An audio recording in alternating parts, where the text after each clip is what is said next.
roads are blocked. But young man, you don't understand. My bird and cat are up there in my cabin. They'll starve. Old man Winter about to let us know he's not through just yet, as the polar vortex is expected to be on the move once again. We'll have a detailed look coming your way next.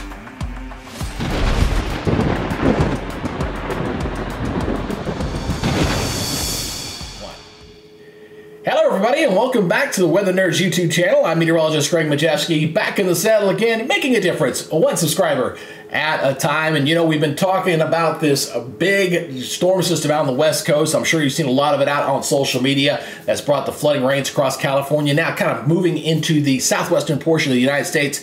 It's this storm system that's going to bring with it a pattern change across the country. So if you thought we were done with winter just yet, not so fast. We got some changes coming our way.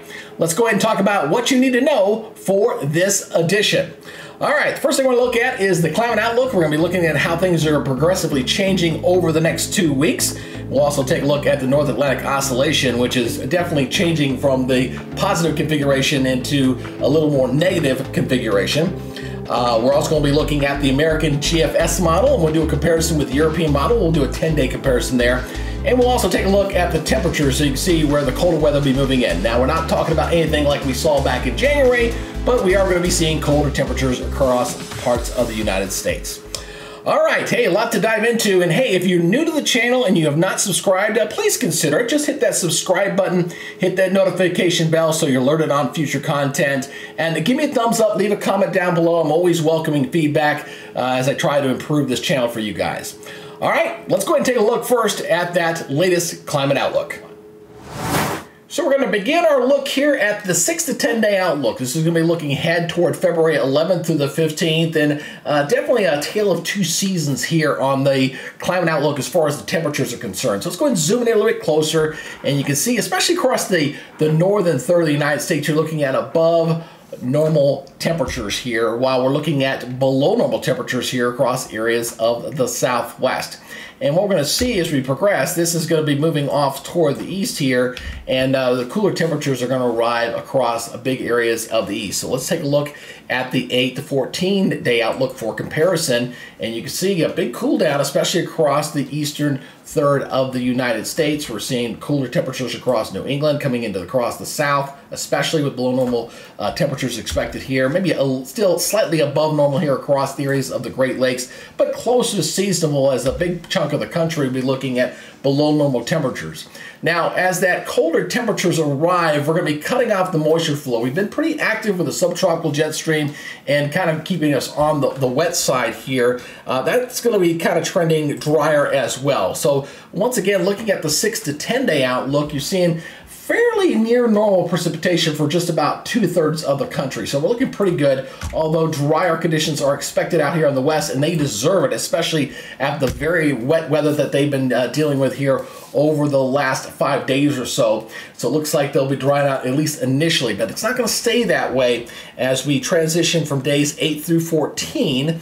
This is looking ahead to February 13th through the 19th. So here's this, and you can see that the eastern third is going to be drying out because of that colder northwest flow kind of coming through here. So we're going to cut off the moisture here across the areas of the east, but the west starts to get a little more active again. So looking at above normal precipitation here across areas of the southwest and kind of going in toward Texas. So definitely seeing a pattern shift. We're going to see cooler temperatures moving in, and it looks like drier weather, especially across the eastern third for a little while. At least the west coast gets a little bit of a break from being inundated with all that heavy precipitation. All right, let's go ahead and take a look over here at the latest here on the North Atlantic Oscillation. I use this tool to kind of look at the position of the jet stream and how that relates to our weather. Now, when you see this big kind of ridging in here, this was the January thaw right in here. This was what allowed temperatures to really warm up across a big chunk of the country. And it's been trending downward here, and you're looking at all these red squiggly lines. These are different models here. It's kind of going into kind of a neutral phase or maybe slightly negative phase. So as I look at that, what that's telling me is we're going to see, yeah, probably cooler temperatures, but not really seeing any major storm systems here. If you recall back in here January when we had this big dip down here, that negative configuration here, we had a lot of big storm systems. So not expecting any major storm systems, but we are looking at some that are going to be there in some colder temperatures as we progress at least through February 20th as far as what we're expecting here with the models going out for the next couple of weeks. All right, let's go ahead and focalize this a little bit. Let's first start off by taking a look at the European model. We're going to look out the next 10 days and we'll compare that with the GFS, and we'll kind of track that storm system in the southwest that's going to be bringing in the pattern change and the colder temperatures across the country. So let's go take a look. So we're going to start off by taking a look at the precipitation outlook here for the next 10 days. We're going to first start off with the European model, the 12Z run as of February 6th, and we're going to take a look at the changes that'll be occurring here as we track the storm system out of the southwest. So let me go ahead and get out of the way here. As you'll see, this active weather here across the west with the intermountain snows and the rains here across areas of California, Arizona, into the Four Corners region. This storm system is going to be progressing up in this direction. So as it does so, and it's a pretty deep trough, we're going to be tapping some of this cold air that's been kind of stuck up into Canada, and it's going to start to slowly migrate across the area. Notice here that the 540 line, this is kind of like the freezing lines way up in here, so it's kind of like this. So much of the country looking at very mild temperatures right underneath that ridge, but with this big trough digging in, it is going to beat that down and allow that colder temperatures to kind of move on in. So let's go ahead and step you through this now as we go forward here in the time. Watch that timestamp there just above there, and you can see as we progress through Wednesday and going into Thursday as that storm system is going to be pushing up into Canada. So we're going to be starting to tap some of that cold air. You've seen some of the snows here across areas of Missouri going into southern Canada. Still some active weather here across the southwest as well. As you see in high pressure up and down the eastern seaboard, Thursday looking very, very nice across folks from New York heading on all the way down toward Georgia and down toward Florida, looking very delightful indeed by Thursday. But as we go forward again, we're going to see this kind of break down as that low progresses. Notice there's that blue line there, that freezing line I was bringing your attention to. Notice that it's starting to shift here, starting to come down as we're seeing some of that cold air coming on down. It's not an abrupt Arctic outbreak to say, but it's just kind of an overall change in the pattern. Now, as we head towards Saturday, it looks like an unsettled weekend here across areas of the southeast and in toward Texas. You've seen the rains kind of erupting there. Not expecting anything severe at this point with this storm system, but it's that frontal boundary kind of running into that, what's holding on with that more moist air across the southeast. So it's getting beat back there. And then we'll watch the storm system as we go into Sunday. Notice as we're getting some snows here across areas of the Texas Panhandle, some rain and maybe a few thunderstorms, rumbles of thunder there into parts of Texas on Sunday. But again, not expecting anything severe with this at this point, but some rains will progress across the east. So a little bit wet and rainy for the weekend ahead for Saturday and Sunday. And that looks like to linger into Monday, especially across areas of the Carolinas, Alabama, and Georgia, as we're seeing that kind of move on there. Still looking at colder temperatures here across the northern third at least, but it's going to take a little while for the folks in the southeast to kind of get in as well, as this pattern is kind of get stuck there. And there's a little upper level feature here back toward Texas. I'll have to watch that very closely. Will we get some more precipitation with this? Hard to say at this point, a little far out, but it is showing a little bit of maybe a freezing rain here across areas of Arkansas and into areas of Louisiana there as we go into Monday into Tuesday morning. So that's about midnight or so, going to Monday night into Tuesday. And this is going to progress across the southeast. So it's kind of rainy for Monday and still lingering into Tuesday before it finally clears on out and moves on off the eastern seaboard there. So again, watch that blue line there. That's that freezing line kind of sitting right through here. And you're going to see it kind of settling further south as that storm system finally kicks out of the southeast. So watch what goes on here as we settle on forward into time. Fairly quiet once that storm system clears, but definitely seeing a progressed northeast flow here as we're getting this cold air kind of moving in here across the mid-Atlantic into the northeast and even into the southeast with some of those colder temperatures settling on in. So those above normal temperatures are going to be going away, and we're going to be seeing again cooler, colder temperatures, or temperatures more seasonable for this time of year across about 2/3 of the country.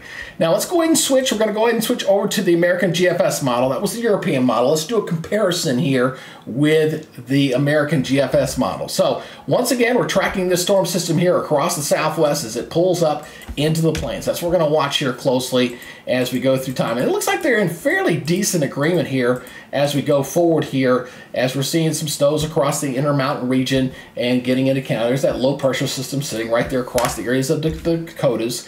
And as we go forward into time, it's going to move up into Canada, and that'll bring in some of that initial cool down across the areas of the Midwest and across the high plains. Now notice as we're going into this weekend, again, we're showing some rainy weather here across areas of, say, from Tennessee back toward Texas.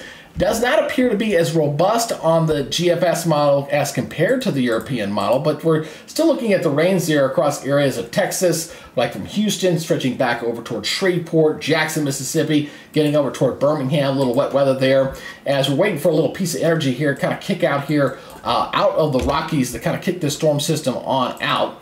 So it slowly pulls on out, still looking at the rains into Sunday, and then another impulse comes in behind this. But it, compared to the European model, doesn't appear to be quite as robust, quite as strong, but we are looking at some wet, rainy weather there on the backside of this. So it looks like heading into your Monday morning of the new work week, wet and rainy conditions here from Arkansas back across the areas of Florida, Georgia, Alabama, and into the Carolinas.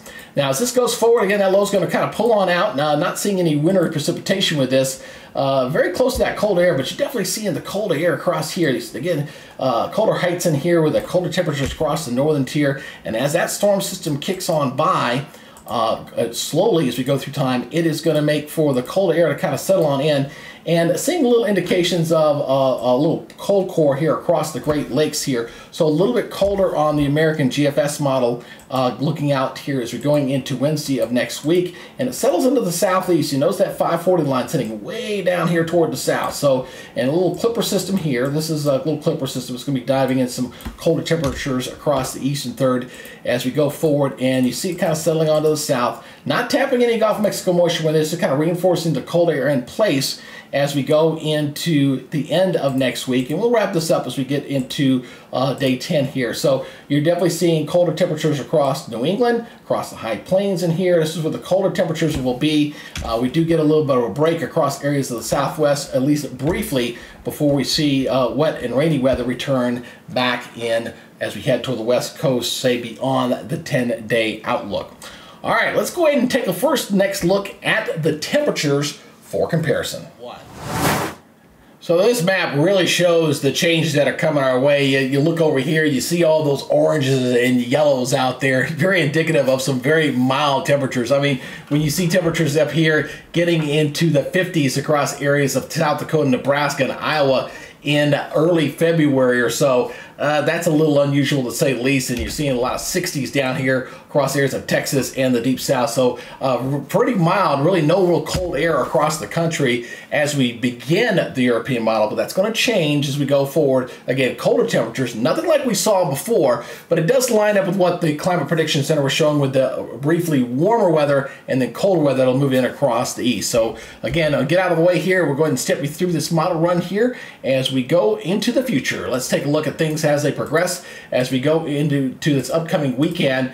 You can see the indications of the cold air across the west. You're seeing the temperatures here to the 20s and teens in here, and even to the single digits of purple there across some of the Intermountain region. I mean, you're looking at temperatures there in the 20s as we look at morning lows there on Friday going into areas like Denver, for example. But this is going to beat that orange and yellow. It's kind of getting pressed downward as we're seeing a cold front kind of moving in right through here as that cold air is coming in. So we're not looking at an Arctic outbreak per se, just an overall change in the weather pattern. It's going to allow some of that cold air to kind of sink down to the south. Look at Sunday morning.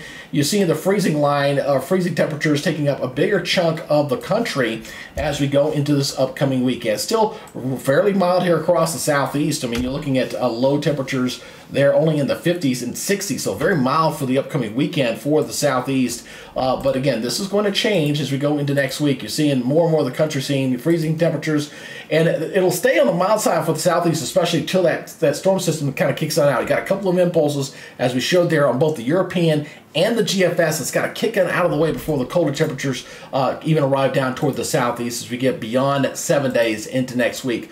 But again, as we go into next week, you're seeing more of the country seeing temperatures for freezing temperatures in the morning, which we've not seen here really for the most part for a lot of the month. But you're seeing that colder temperatures sinking on down south as we go into Friday, especially across areas of the high plains, really indicative of the colder temperatures. Look at these. You're seeing the areas here in the purple, in the single digits and teens, and more and more of the country seeing freezing temperatures in here and colder temperatures across the southeast. So the trend here beyond the 10-day, as we were looking at the climate center, was showing we're going to see colder temperatures as I think some of this cold air beyond the 10 days really going to kind of sweep in here across the southeast and settle in across the eastern third of the United States, thus that below normal precipitation outlook as we look out toward later in the month. Now, let's go switch over to the American GFS model. We'll do a comparison here as well. Again, as we take a look at going into Wednesday afternoon,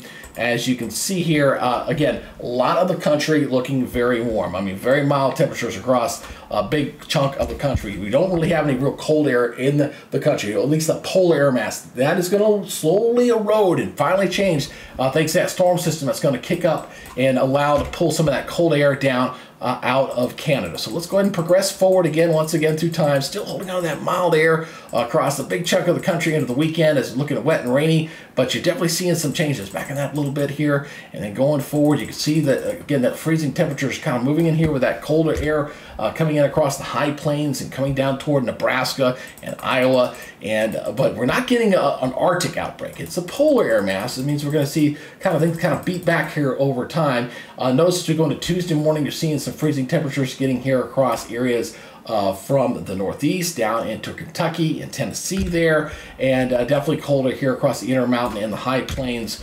as well. So let's go ahead and continue to go forward here as we look here toward the end of this 10-day run here as we're doing a comparison between the European and American models. And again, you're kind of seeing that purple just off the screen there, the real Arctic air there. Thursday morning, now this is pretty chilly. You got a pretty good chunk of the country looking at temperatures with below freezing temperatures, not zero Celsius, but freezing, 32 degrees there. And that'll continue into the end of this model run as you go out to about the going in toward Friday morning. So you're seeing the freezing temperatures here, but the real Arctic stuff's way just off the screen here with below zero temperatures, looking at minus 36, minus 27 in southern Canada. So that is yet to kind of break free. Now, since the GFS model goes out longer than the European, just for kicks and giggles, we'll kind of look at the trend here. We'll take this one out all the way out to its run out to 384. So let's see what happens with some of that Arctic air. And you're kind of seeing it kind of in here across the high plains, kind of moving on in here. And this will kind of spread on out. So as we go into Monday here, this is going beyond the 10-day. And I usually, this is kind of looking at forecasting trends, but I'm definitely seeing more purple up in here as I think we're going to see some of that cold air come on down. So we're going to get colder temperatures, but again, nothing like we saw back in January, but it will be colder.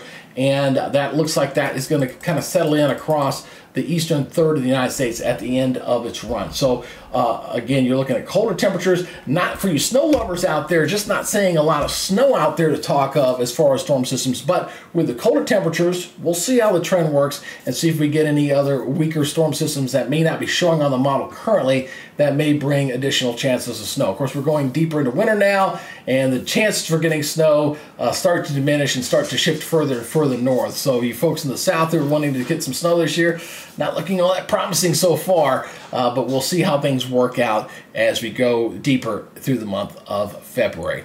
Let's go ahead and wrap things up. So some changes are on the way as we're going to be watching that storm system kick out of the southwest, and we're going to finally see some of that cold air come down out of Canada. Now, as I always tell the folks, as we go further out in time, it's like a set of dominoes, and if the dominoes don't fall exactly like they're supposed to, that means we'll see some changes in the forecast. So I'll continue to watch this very closely as we're expecting the colder weather to move in across most of the country coming in toward the second half of February, and we'll look at the potential for any changes in the models as far as the potential for any snowstorms to kind of make an appearance as we go later in the the month of February. Right now, it doesn't look like anything too major out there to be too concerned about, but just get ready as winter weather is not done with us just yet. Hey, if you like what you've seen and you'd like to become a subscriber, please hit that subscribe button. Now go ahead and hit that, hit the notification bell, hit the thumbs up, and leave a comment. That's what the YouTube algorithm looks for as I try to get this channel back on track and start growing in the right direction. And you can help me. All you gotta do is just hit the subscribe button. It's really a big help, and I truly do appreciate it. All right, that is your look for now. You guys take it easy. Be safe out there. I look forward to serving you guys with an update again a little bit later. You guys take it easy, and we'll see you again here real soon. Bye-bye for now.